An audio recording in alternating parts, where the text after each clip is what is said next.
রাধে রাধে, সবাইকে মহাষ্টমীর প্রীতি ও শুভেচ্ছা। ভোরবেলা ঘড়িতে এখন বাজে 4:30। বাইরেটা একেবারেই অন্ধকার। এই বছর অষ্টমী ও নবমী তিথি একই সাথে একই দিনে পড়েছে, তাই একটু আলাদা অন্যবারের তুলনায়। আগের রাতে দেরি করে ঘুমিয়েছি, তাই 2-3 ঘন্টা ঘুমিয়ে উঠতে হয়েছে। স্নান ধান সেরে শুধু নতুন জামাটাই পরেছি, সবার লাস্টে উঠেছি, তাই একটু দেরি হয়ে গিয়েছিল। ফাঁকা রাস্তা, বৃষ্টি হওয়াতে কাদা আর ক্যাচের ম্যাচে, আর চারিদিকে অন্ধকার। সত্যি অসাধারণ পরিবেশ, কি সুন্দর লাগছে তাই না? এর আগে কখনো এরকম অনুভব করিনি জানেন। আমি, বনু, কাকিমা মিলে পাড়ার মণ্ডপে চললাম পুষ্পাঞ্জলি দিতে মায়ের পায়ে। গিয়ে দেখি অলরেডি সব শুরু হয়ে গেছে। কি আর করব, আমাদের একটু দেরি হয়ে গেল। কি সুন্দর লাগছে, অপূর্ব লাগছে চারিপাশটা দেখুন। সুসজ্জিত প্যান্ডেল, মানুষের ভিড় ও বামুন দাদুর মন্ত্র এক আলাদাই। চরাচরা তৎপদা অর্চিতং যেন তস্मै শ্রী গুরবে নমঃ।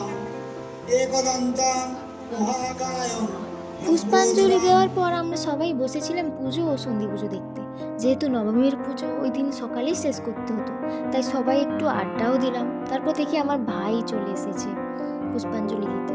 এতক্ষণে মহারাজের টাইম হয়েছে। মহারাজা তো কি করবে বলুন।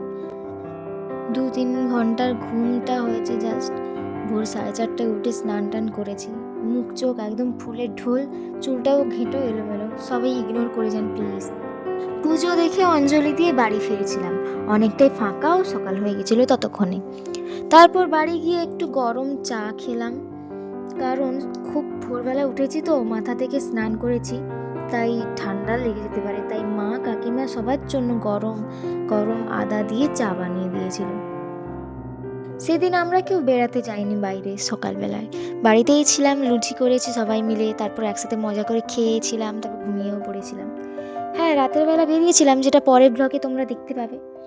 যারা যারা নতুন আছো তারা সাবস্ক্রাইব করে দাও। আর দেখা হচ্ছে খুব তাড়াতাড়ি অন্য আরেকটি ব্লগে।